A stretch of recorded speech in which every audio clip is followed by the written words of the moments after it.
आज पवित्र देवस्नान पूर्णिमा एवं विभिन्न अंचल जेहेतु केन्द्रापड़ा आराध्य प्रभु बलदेवी जी मंदिर ए जगह देखुं किभली भाव में लोक मान भर उत्साह रही समस्ते ठाकुर दर्शन करने सानिध्य लाभ करने मंदिर में देखुं किभली भाव में भिड़ लगी समस्त को धाड़ी धाड़ी श्रृंखलित दर्शन करेतु आज 108 कलश प्रभुंर हम स्नान तेणु से विभिन्न प्रकार प्रस्तुति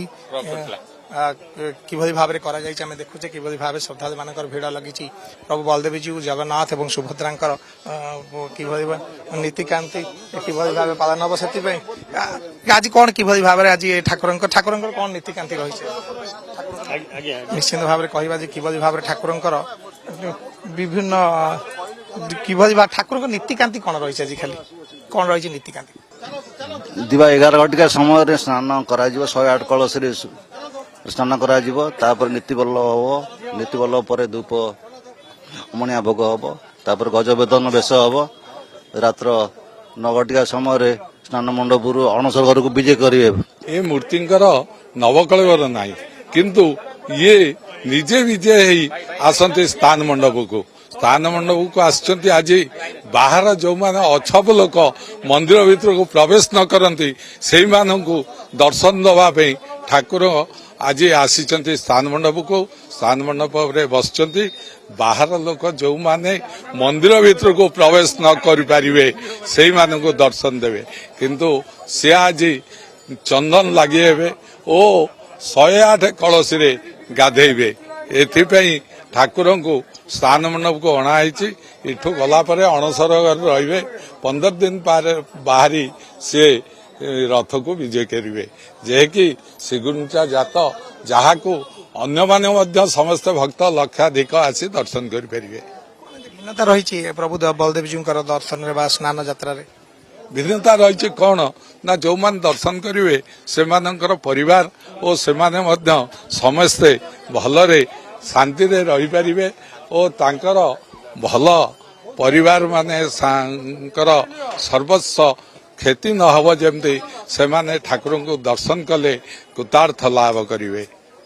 ये पवित्र तुलसी क्षेत्र अधिष्ठाता श्री श्री बलदेव जो बलदेव अभय चरण अरविंदे आश्रय आज आसीचु आशीर्वाद सबु प्रकार उन्नति साधित हुए तेणु महाप्रभु दर्शन कर प्रभु पाखे सब प्रकार समर्पित हो जाए उत्तरोत्तर उन्नति कामना करने केन्द्रापड़ावासी तथा आम अंचल समस्त उन्नति कामना करने आसी समस्त दर्शन कले ठाकुर प्रभुंर आपण देखिए निश्चित भाव में गोटे ठाकुर जो आज हूँ स्नान यात्रा समस्त श्रद्धालु आज दर्शन करेंगे ठाकुर को ये जो भिन्नता रही ठाकुर मंदिर बाहर समस्त दर्शन करेंगे ठाकुर अणसर घर को जी ये व्यवस्था कौन कि आज प्रथम ठाकुर आलती बढ़ी बंडी सर आलती होती नीति स्नान 11:30-12 नीति स्नान हम तापर बल्लभ हम 108 ठाकुर पानी में गाधेबे ए गाधेवा द्वारा ठाकुर ज्वर हम जो 15 दिन अणसर घरे रे क्या दर्शन देवेनि नवजौवन दर्शन नीलाद्रि विजय से दिन नवजौवन दर्शन करेंगे ठाकुर नेत्र उत्सव दर्शन करेंगे दर्शन गुंडीचार ठाकुर जी ठाकुर जा बाहुड़ा घर जी गुंडीचा को जी गुंडीचा घर जाकर रे बाहुड़ा आसवे यह हूँ परंपरा ठाकुर देखु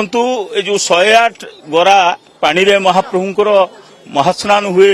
बा प्रत्यक्ष स्नान हुए सबुदिन माने भक्त माने महाप्रभुंकर बिंब स्नान देखती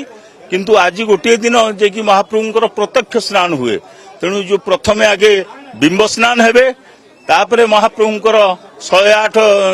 जल गरा जहाँकि पूर्व राति अभिमंत्रित होइकरी मंदिर पुरोहितों द्वारा रखा जाइछि उक्त जल को महाप्रभुंकर श्रीचरण में लागू करा जेहेतु ये मणि विग्रह तेणु जगन्नाथ भली शिर में पानी दिज्वनी श्रीचरण में पानी लगी करा एवं महाप्रभु स्नान नीति बढ़ला पर विभिन्न कार्यक्रम हम कहवा ठाकुर श्रीचरण में दिज्व स्नान करा ये जो व्यवस्था परंपरा रही केवल तुलसी क्षेत्र रही कारण जेहेतु मणि विग्रह स्वतंत्र व्यवस्था आयोजन करा